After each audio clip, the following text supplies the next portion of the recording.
Buenas tardes a todos.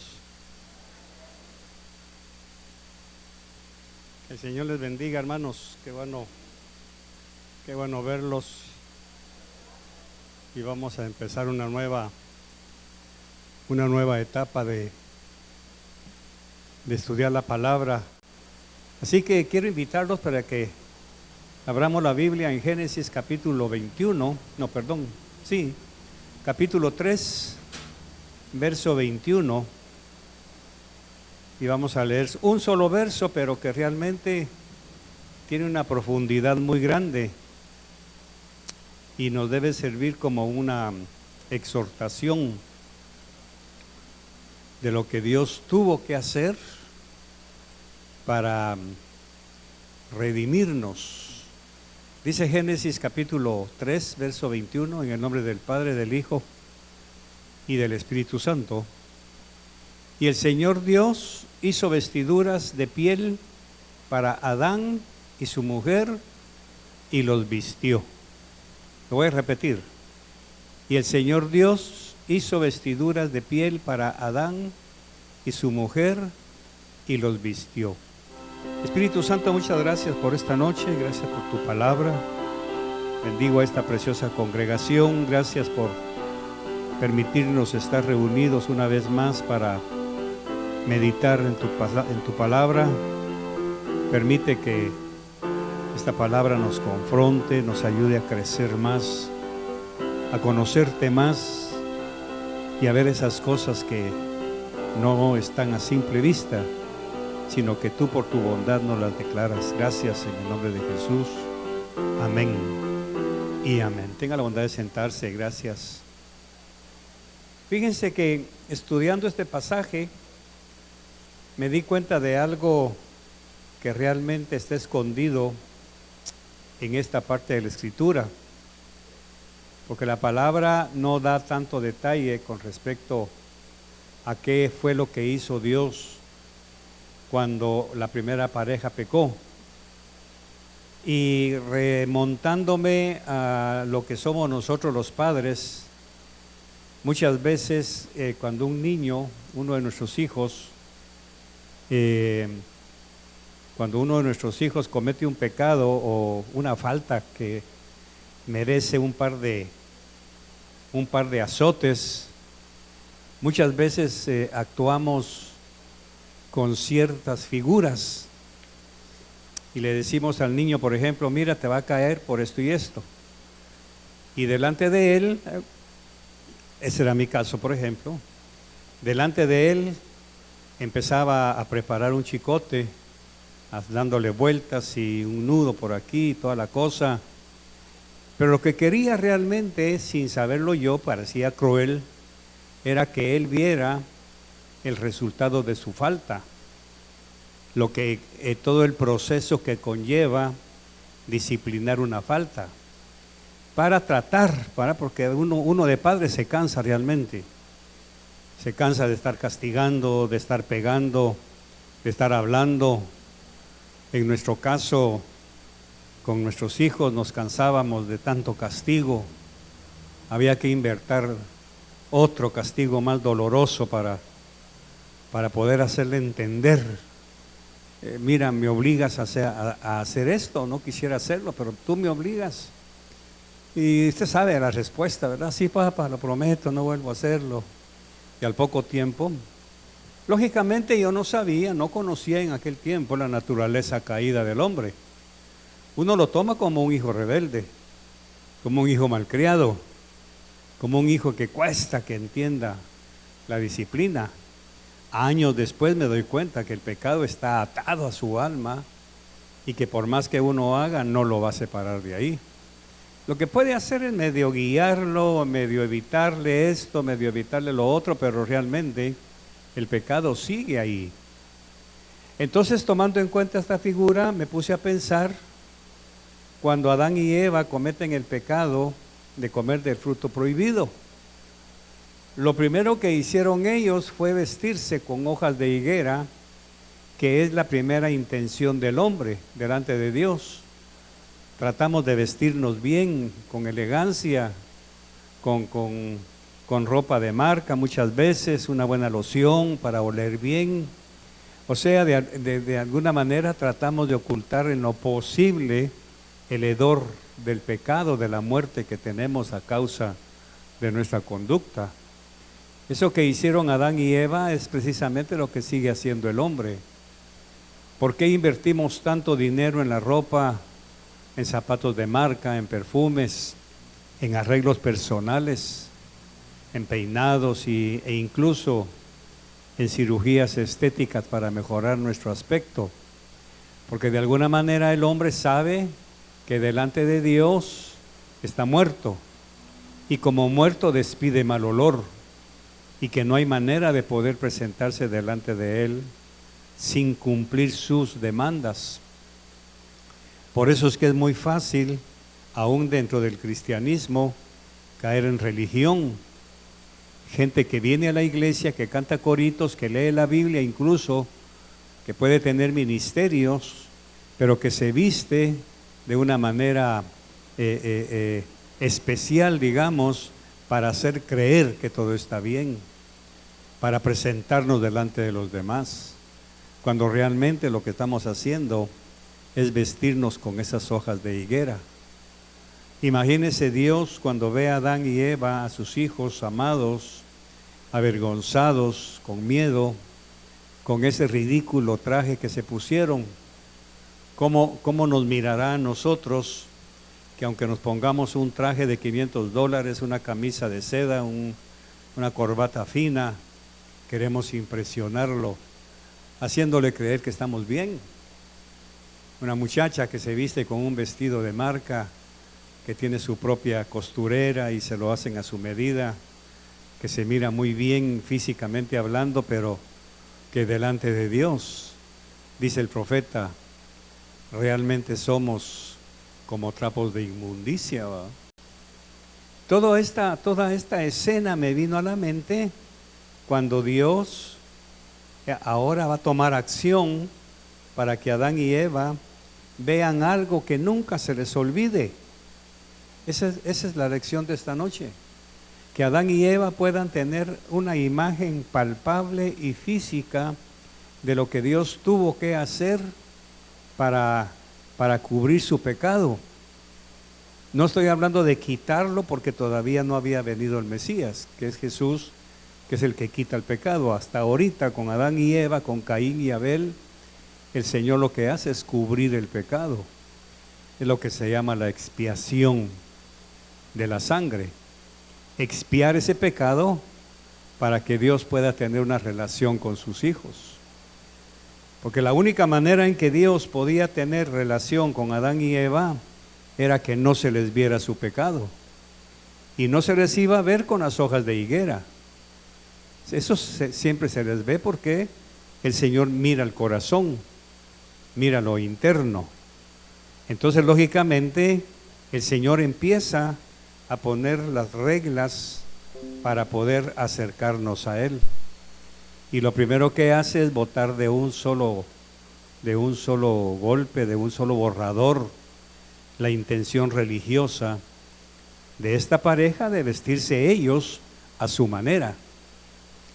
Eso es lo que nosotros creemos todavía, que podemos agradar a Dios haciendo nuestros propios actos de justicia, haciendo obras buenas, tratando de quedar bien con la gente para quedar bien con Dios, tomando en cuenta los textos de la palabra, que el que hace algo con un pequeño, con Jesús lo hace. Entonces nos aferramos a eso muchas veces y sin darnos cuenta podemos caer en esa religión, cuando realmente necesitamos constantemente recordar lo que sucedió cuando caímos en el pecado.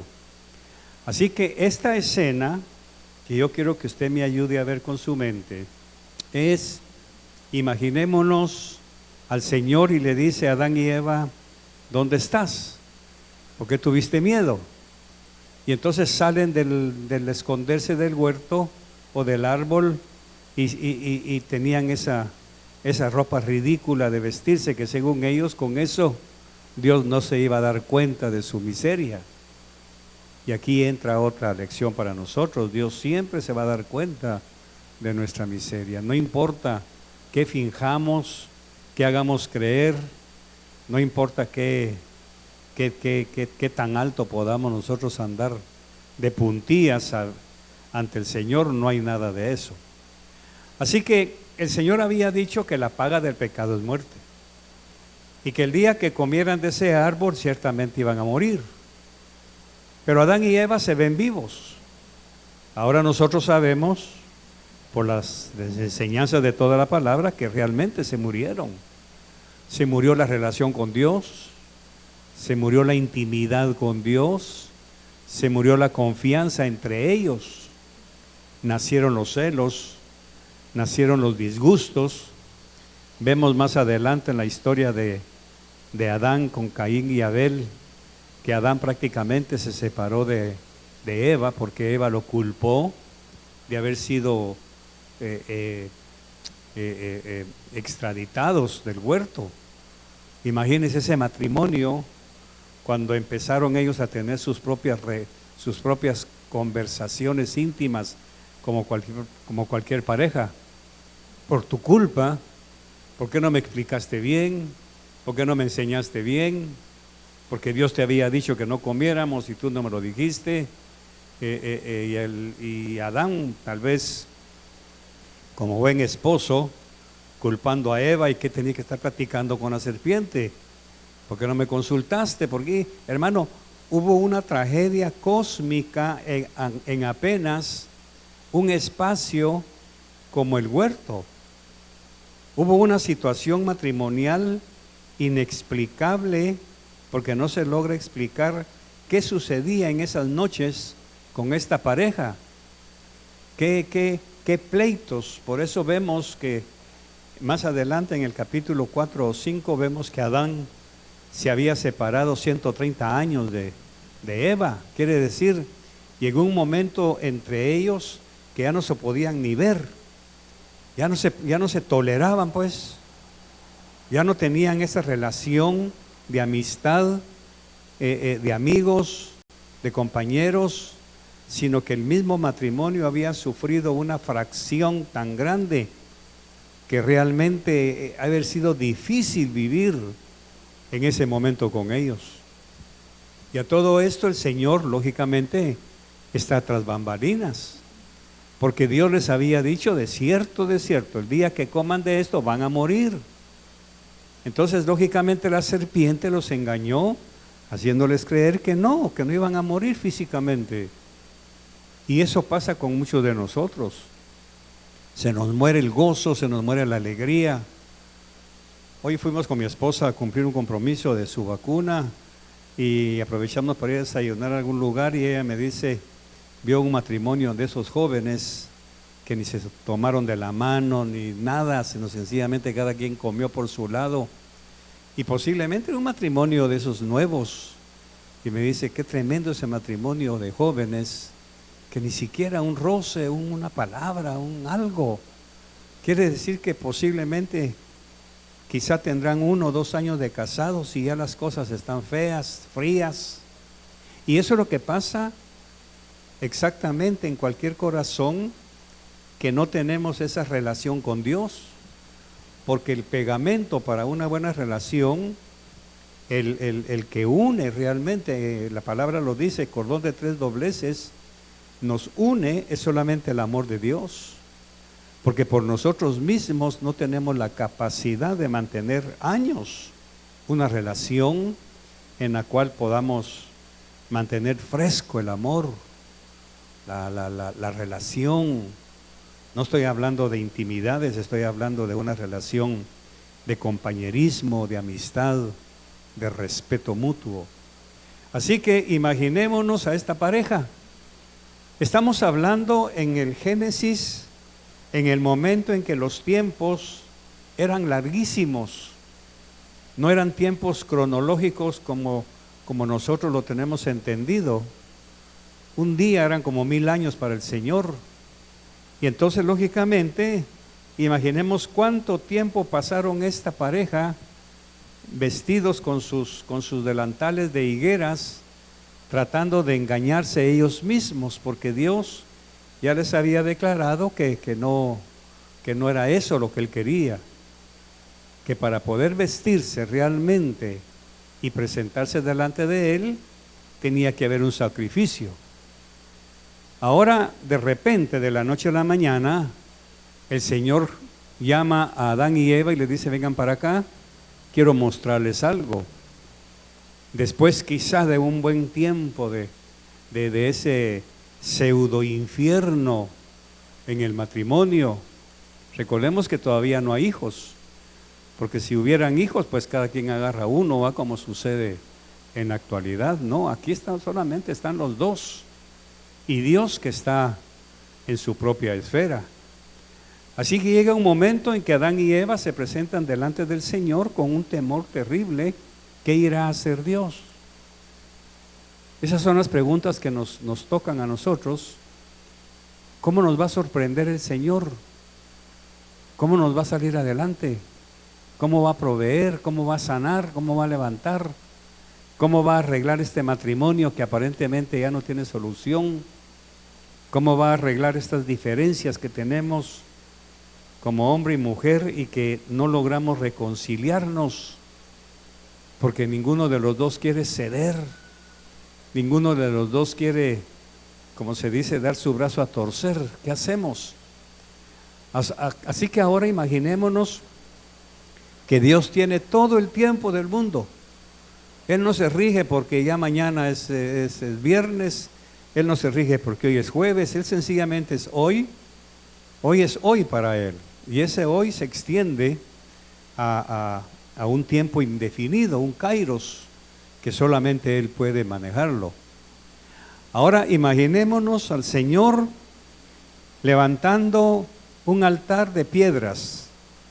La primera vez que sucede eso en el ámbito humano, Adán y Eva están viendo eso con una, voy a decirlo respetuosamente, con una parsimonia, porque Dios quiere que quede bien grabado en la mente de esta pareja lo que va a hacer.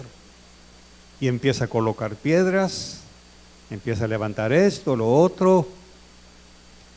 Cuando de repente ya Adán y Eva ven que ese montón de piedras se convierte en un cuadrado, ¿verdad? Para ellos no existe la palabra altar, eso es para nosotros. Ellos solamente están viendo el desarrollo de un plan que realmente no saben ni por dónde va a agarrar Dios, ni para qué, ni qué está haciendo. Es como cuando usted prepara una regla delante de su hijo y que nunca le ha pegado. Siempre hay una primera vez, ¿va? Y la primera vez, pues el niño se ríe, cometió una falta, mintió, robó, qué sé yo, y usted agarra una regla o una paleta y la lava, la seca, y el niño dice: bueno, mi mami está preparando una paleta. Ni se imagina para qué es, porque es la primera vez que la van a usar contra él. Ya la segunda vez ya empieza a chillar y dice: no mami, no mami. Pero porque ya conoce. En este momentito de la historia, Adán y Eva no conocen eso de las piedras. Solo ven que Dios está levantando un altar o un grupo de piedras y le está dando forma.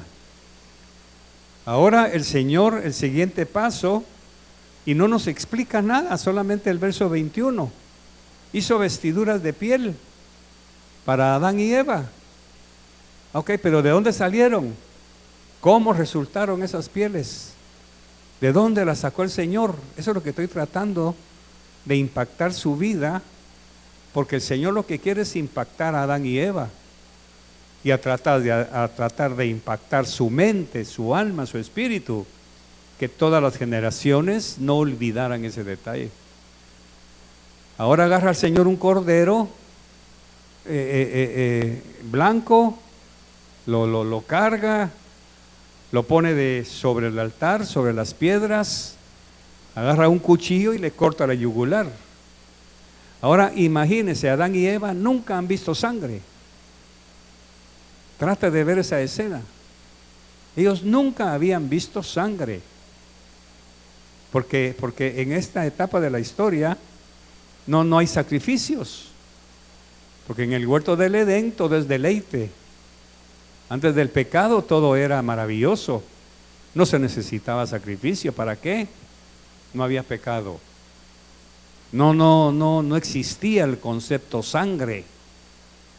Y ahora de repente con una gran sorpresa, con un susto quizá, Adán y Eva ven que un animalito que no grita, no llora, no gime, sino que sencillamente empieza en cada respiración, suelta chorros de sangre por su cuello, y la sangre se derrama en las piedras, que para Adán y Eva no es altar, son piedras, y la sangre empieza a chorrear por los lados, y empiezan a ver al cordero que empieza a trabar los ojos, sin gemir, sin decir nada, y Dios empieza a degollarlo poco a poco, así vivo, y entonces el cordero se empieza a mover de dolor, aunque no dice nada, de su garganta no sale ni un sonido,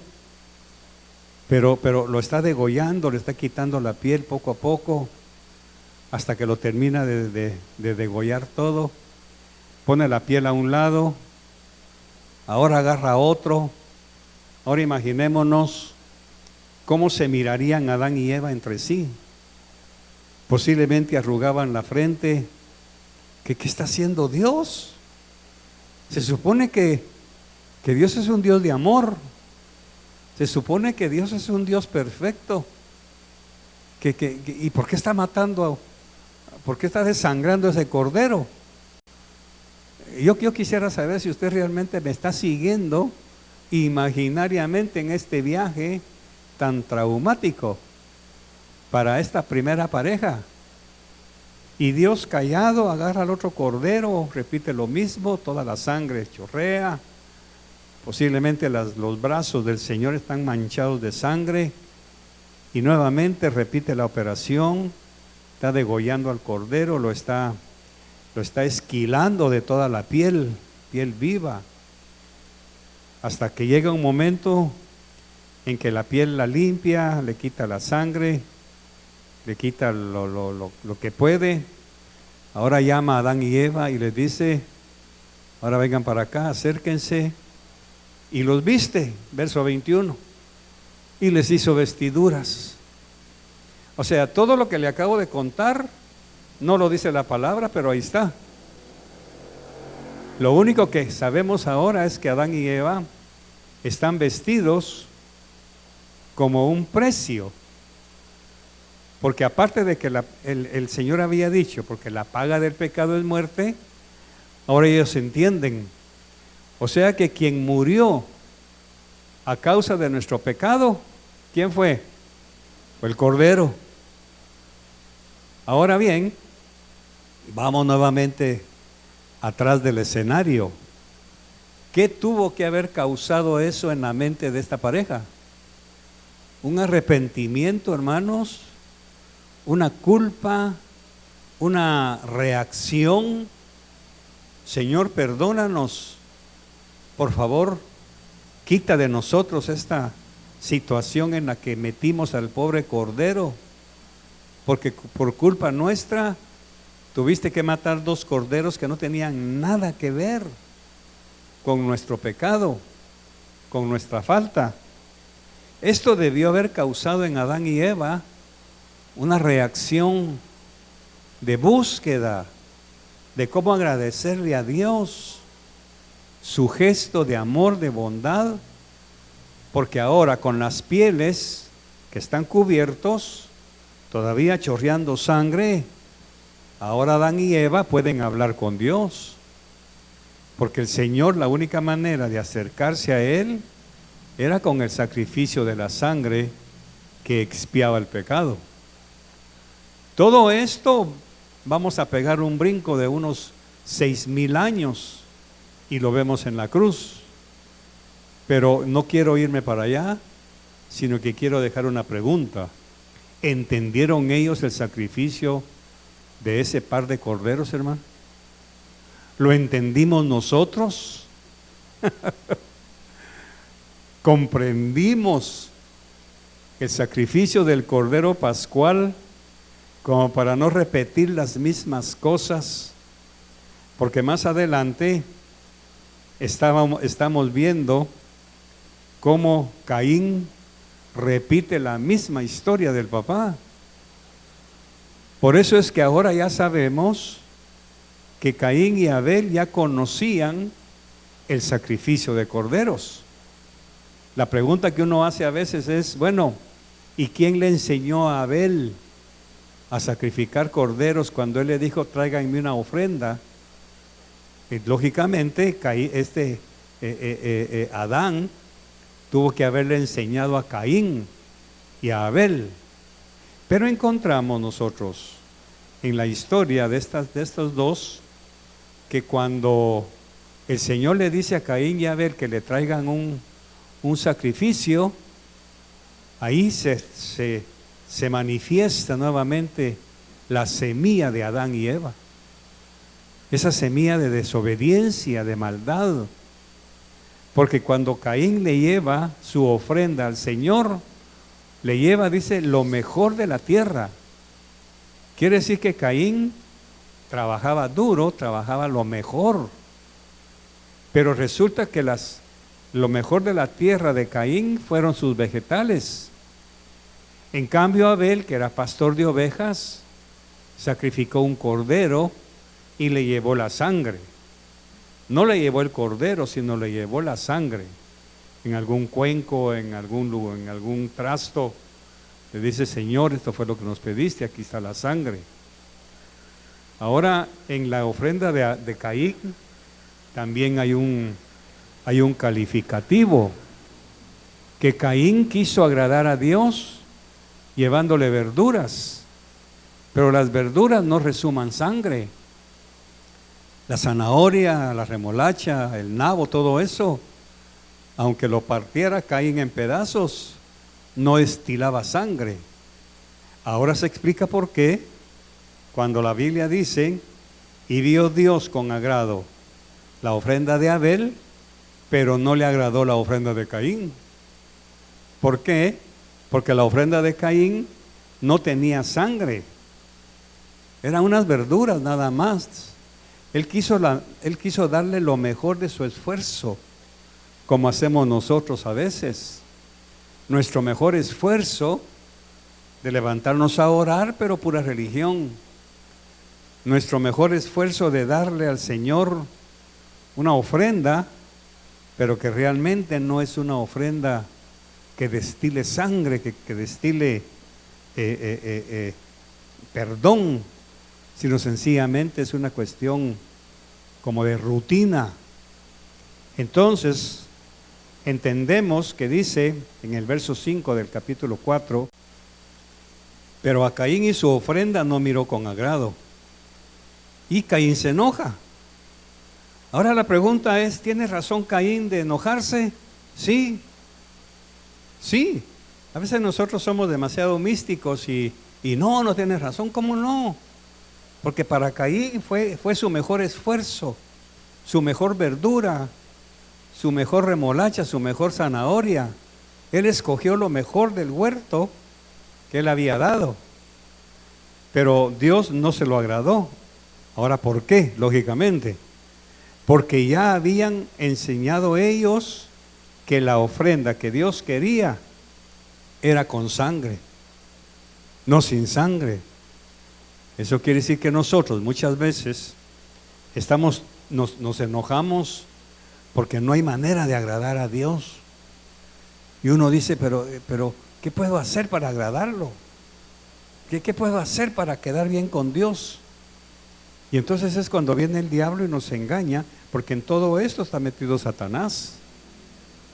Entonces, lógicamente, cuando Caín se enoja, la pregunta del Señor dice, ¿por qué estás enojado? Al verso 6. Entonces el Señor dijo a Caín, ¿por qué estás enojado? ¿Y por qué se ha demudado tu semblante? Si haces bien, ¿dónde está el bien? Si haces bien, o sea, tu ofrenda no es correcta, Caín. si haces bien, si me das lo que te dije que me tenías que dar, si me das un cordero, si me das la sangre del cordero, pero tú has tomado la decisión de darme lo que tú quieres darme. Y aquí es en donde nosotros muchas veces le faltamos a Dios. Aquí es en donde muchas veces como pastor a veces caigo mal e insisto en la vida espiritual, que tiene que ser algo genuino, tiene que ser algo realmente que transforme la vida, algo que realmente nos cueste, algo que realmente sea doloroso, porque lógicamente tratemos de ver nuevamente a Abel desollando un cordero sin culpa, sin mancha, sin nada, porque Dios se lo pidió. En cambio Caín escarba la tierra, limpia la verdura, la lava, presenta un bonito altar, elegante, pero sin sangre. Y ahí es en donde se parte en dos la naturaleza humana, la obediencia y la desobediencia. Como decía mi esposa en uno de sus mensajes, si obedecemos, solamente si obedecemos, sin preguntar por qué, ni para qué, ni de qué manera, sino solamente si obedecemos. Y ese es precisamente el misterio que tenemos en estos capítulos, en donde Dios lo que trata con sus hijos, Adán y Eva, y ahora Caín y Abel, es que realmente seamos obedientes a su palabra, obedientes a sus mandamientos, obedientes a lo que Él ha pedido que hagamos.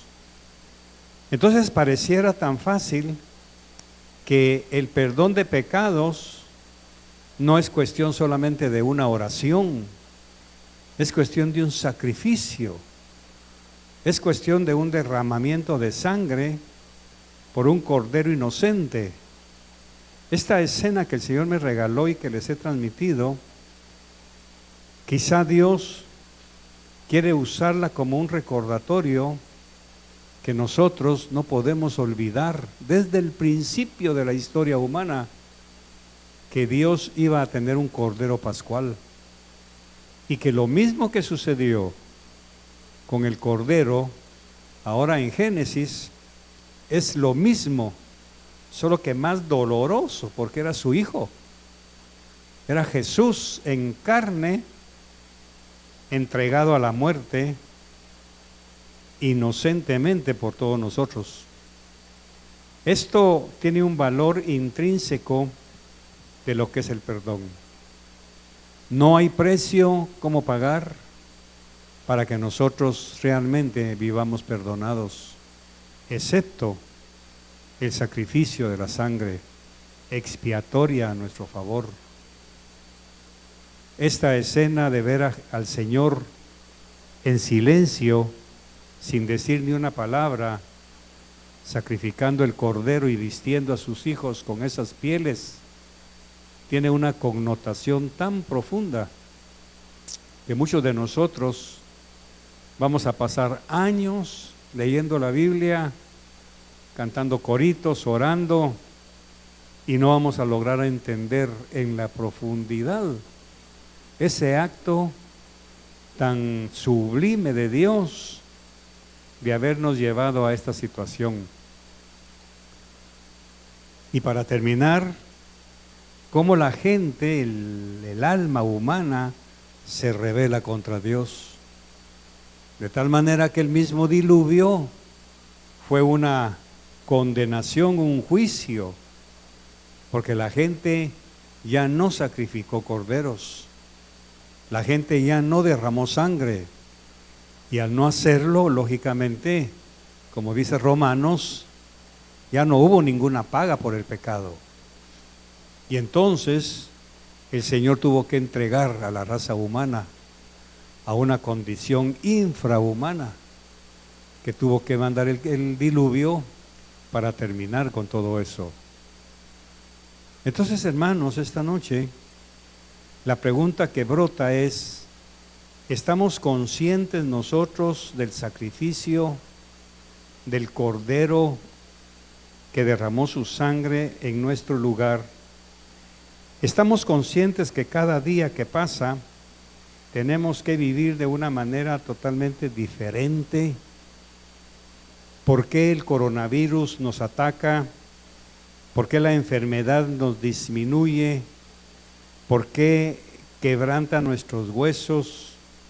¿Y por qué algunos ya no despertaron en un hospital después de haber estado días u horas bajo un tratamiento que ya sus pulmones no reaccionaron? La pregunta es ¿por qué? ¿Y por qué otros sí? Porque lógicamente no es que seamos mejores ni especiales. Creo que es una nueva oportunidad la que Dios nos da para valorar un poco más lo que se pueda el sacrificio de la sangre del Cordero, que fue lo único que pudo cubrir nuestro pecado. Ir con el Señor cada día y decirle: Señor, aquí estoy, vísteme de tu justicia, vísteme, Señor, de la sangre de tu Hijo Jesús, límpiame. Por eso dice Isaías algo muy interesante, que aunque tus pecados fueren como la grana, como blanca lana serán emblanquecidos. Hay algo muy interesante con este concepto de Isaías del cordón de grana, el cordón rojo, y realmente es asombroso cómo la religión hace que todo eso nos volvamos personas de costumbres, personas rutinarias, que ya no hay nada emocionante que vivir en el Evangelio. Cada día, cada noche, tiene que haber algo nuevo en nosotros. Decirle: Señor, gracias. Como pasó con aquel italiano, ¿verdad?, que estaba llorando, tenía suficiente dinero, y Vladi cuenta, yo lo leí en algún momento en internet, un anciano que estuvo a punto de morirse, y llegó el momento en que salió adelante con la respiración, y entonces un día lo encontraron llorando amargamente, y le preguntan: ¿por qué llora? Si se salvó, pudo respirar, está vivo, ¿por qué está llorando? Y el anciano dijo: porque tengo suficiente dinero y por poco no tengo dinero para comprar una botella de oxígeno. Por poco no encuentro un hospital que me vendiera una botella de oxígeno. Por eso lloro, porque el oxígeno que Dios me regaló no tiene precio, ni siquiera una forma de agradecerle a Dios. Entonces esta noche quizá tengamos un acto de pedirle: Señor, gracias, como los platicamos con mi esposa, con el testimonio de Boris y su esposa, cómo viven, cómo comen, cómo se visten sus hijos, que no les falta nada, por pura gracia y misericordia. ¿Cómo no venir a la iglesia y agradecérselo a Dios? ¿Cómo no venir a sentarnos a escuchar su palabra? ¿Cómo no venir en gratitud?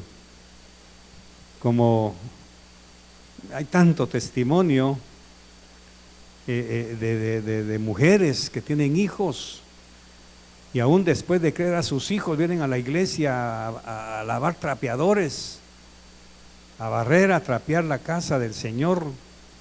Es una pregunta que uno pregunta, valga la redundancia: ¿qué puedo hacer por ti en agradecimiento por haber sanado mis riñones, por haber sanado mi próstata, mi vejiga? Tantas cosas que la gente, si no murió del coronavirus, murió de una complicación renal. Pero hermano, cada día decirle a Dios: gracias, gracias por mi próstata, porque muchos han tenido que morir de cáncer. Otros, Señor, han muerto rodeados de otros enfermos, pero que ya no pudieron ver a sus hijos. Eso quiere decir que no es cuestión de culpa, no es cuestión de coronavirus, es cuestión de realidad. Decirle, Señor, gracias porque estoy vivo. Gracias por regalarme la vida, porque tengo mis hijos, tengo mi casa y te tengo a ti, Señor. Gracias. Eso termina de enfriar o de formar en nosotros una pérdida de las cosas materiales, de perder no importa qué, con tal de ganar el favor de Dios a través de Jesucristo. Tenga la bondad de cerrar sus ojos. Señor, muchas gracias por tu palabra. Gracias por esta noche. Gracias por despertar en Caín, en Abel,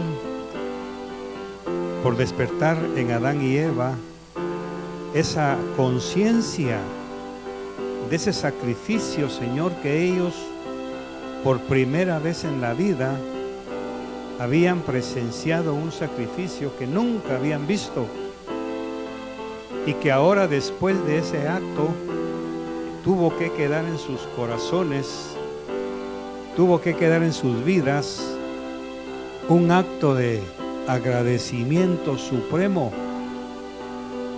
Y quizá para nosotros, para él, para Adán y Eva no fue fácil por la naturaleza humana, pero nosotros tenemos la ventaja de Jesús, que nos ayuda a ir a otro nivel de fe, de crecimiento, de agradecimiento por que Él ha hecho por nosotros, a valorar la vida, a valorar, Señor, tu compañía, a valorar no una cena de lujo, sino una cena, Señor, de estar contentos y agradecidos con lo que tú nos das. Muchas gracias. Bendecimos la ofrenda, bendecimos, Señor, los recursos que tú das para tu casa. Bendecimos a este pueblo, llévanos con gozo, con gas, con alegría y en paz a nuestra casa, en el nombre de Jesús. Amén y amén.